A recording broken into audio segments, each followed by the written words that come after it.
Maaga natin kausapin para po sa mga isyong pambayan. May kaugnayan pa rin po sa paparating na halalan.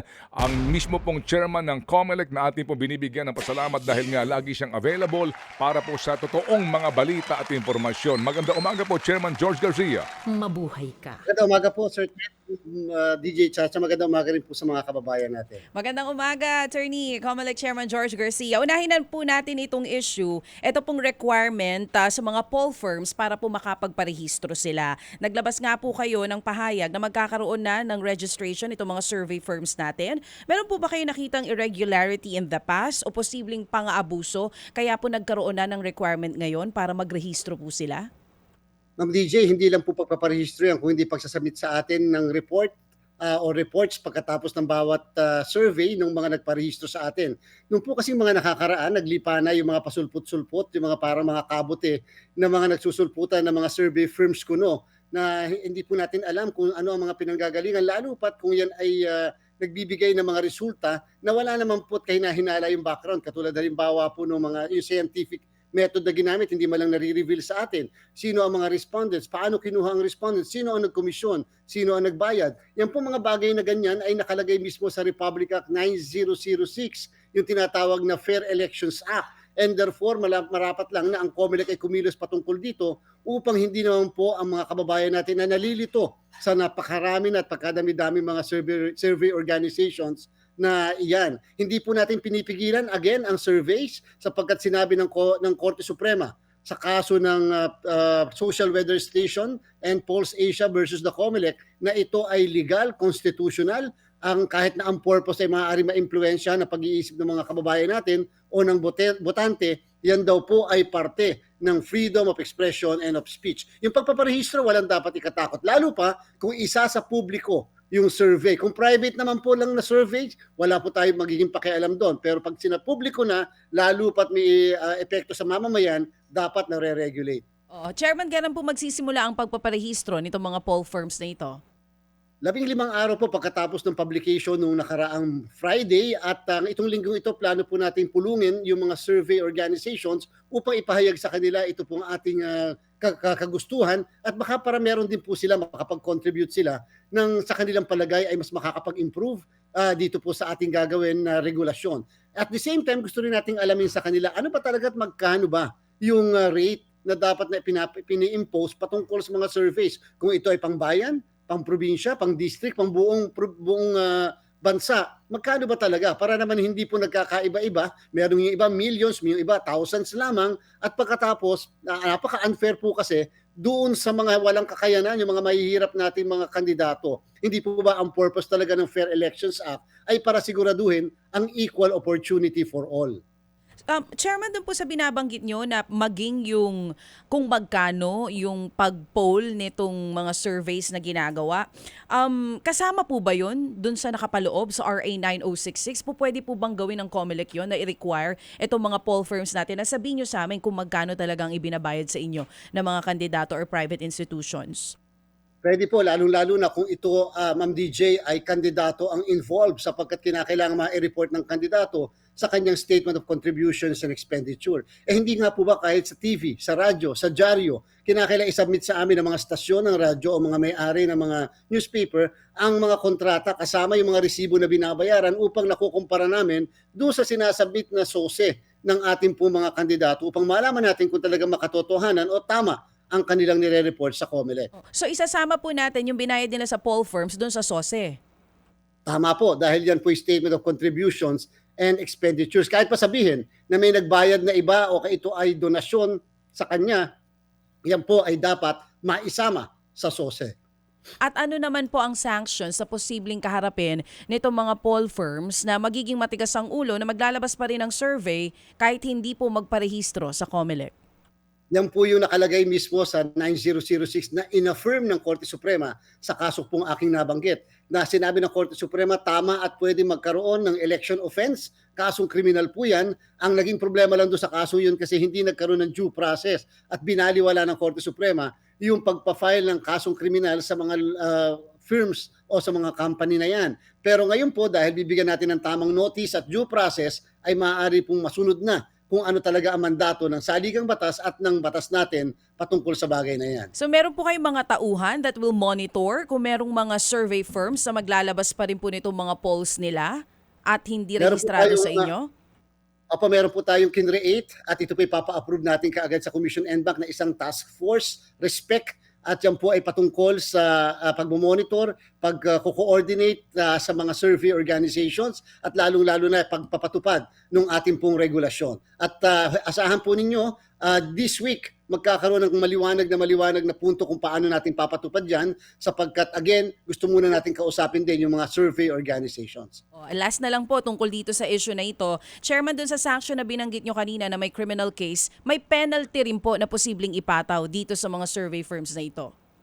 Opo, pwede rin po dahil kung sila ay regulated na and therefore sila ay magsasabit sa amin noong mga patungkol sa regulasyon natin, pwede po kami magkaroon ng sanction din sa kanila. At yan po ay kasama sa mga pag-uusapan namin sa kanila ngayong darating na linggo na to.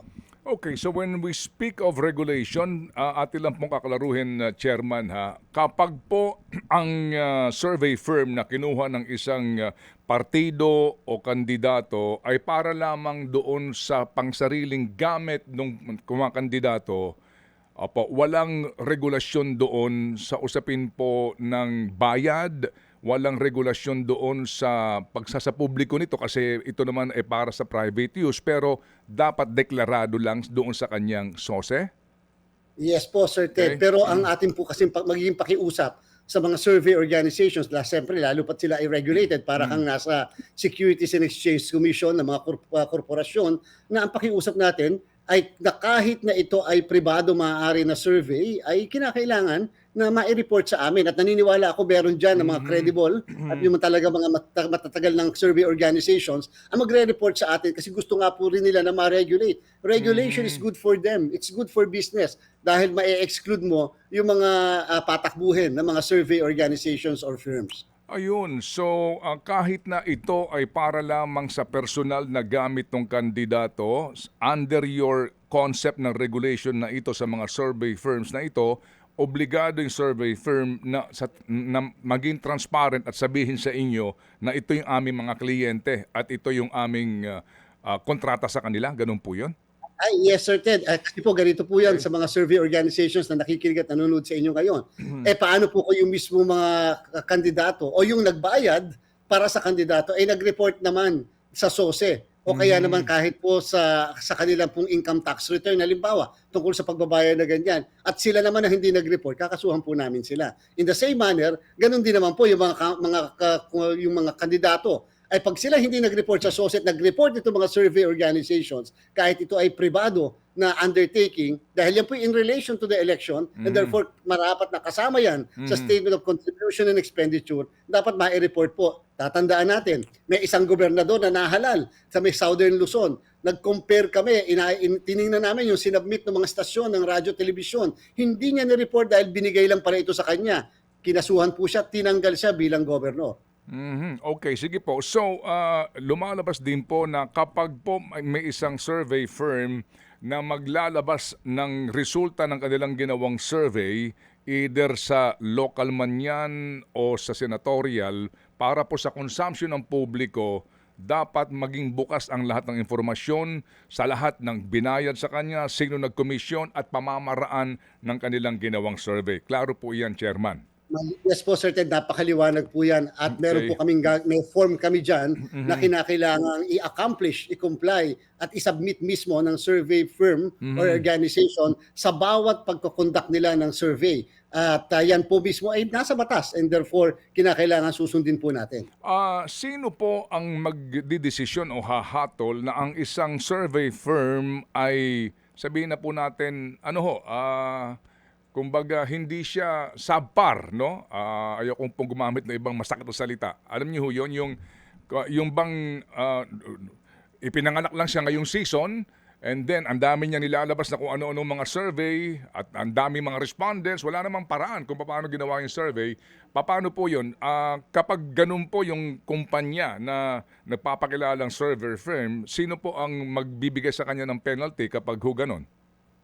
Certain total naman magsasabit sila sa amin ng kanilang mga requirements at the same time ika nga kung ano ang pinanggalingan lahat-lahat nila at kabuuan ng kanilang kung paano sila sumulpot dito sa bansang ito. So more or less po ma-assess namin yan at ipapublish po namin yon, Sir Ted, para maintindihan at malaman naman ng lahat. So ang choice pa rin sa bandang huli ay ang mga kandidato o yung mga political parties na mag-a-avail sa kanya. Importante muna sa amin, sapat muna sa amin, Sir Ted, na makapagparehistro sila. Malagay sila doon sa ating regulasyon. Kasi otherwise, kapag nakita ng mga kandidato, teka muna, wala pala itong sinasubmit sa COMELEC. Hindi pala ito nagpaparehistro, nagpapalista man lang. Bakit ka magpapakuha doon ng survey? Or number two, sa publiko, kapag nakita nyo na yung mismong allegedly na nagpapasurvey na ganito, ganyan, kung number one kuno si ganito, number ganito si ganyan, at hindi naman po nakaregister sa COMELEC, alam nyo na binayaran lang yon yung pagkakalagay sa slot na yon ng mismong kandidato at parte lang yan ng kanyang campaign at hindi po talaga yung tunay at credible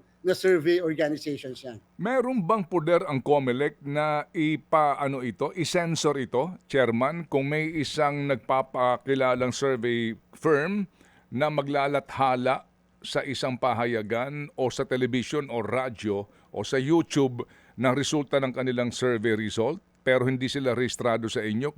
Can that be censored? Sir Ted, may question pa po tayo dyan. Hindi pa po tayo nagpupunta doon sa puntong yan kung pwede namin i-censor sapagkat sinabi rin ng Korte Suprema doon sa binanggit kong kaso na ang survey daw po ay part ng freedom of expression and freedom of speech. And therefore, any censorship, yung tinatawag natin na prior restraint, ay baka po makonsider na unconstitutional naman ang COMELEC. Regulation is not necessarily censorship or reporting is not necessarily censorship. Katulad din po yan sa political parties. Pwede sila magpa-accredit sa amin, yun lang po yung aming purpose muna, and submit sa amin yung mga undertakings o mga ginagawa nila. As to whether valid or legal yan, that we later natin pag-uusapan po yun, pero at the same time, hindi namin pwedeng pigilan kaagad o wag niyong gawin ito o gawin niyo ito sapagkat otherwise, intrusion na yon sa freedom of speech and expression. Di kaya yan ang inyong handicap ngayon dyan, ngayon palang Chairman, if I may say so, na kasi kung merong isang hindi magpaparehistro, gagawa pa rin ako ng survey and then lalathala ko pa rin. Hindi patigilin nyo kung kaya nyo kasi nga freedom ito na binabanggit po ninyo. Paano yun, Chairman? Di ba doon pa lang baka magkapahiyaan na po tayo? Tama po yan, Sir Ted, pero tatandaan po ng mga ganyang klase organization, yung Republic Act 9006 ay nag-empower sa COMELEC na mag-file ng cases.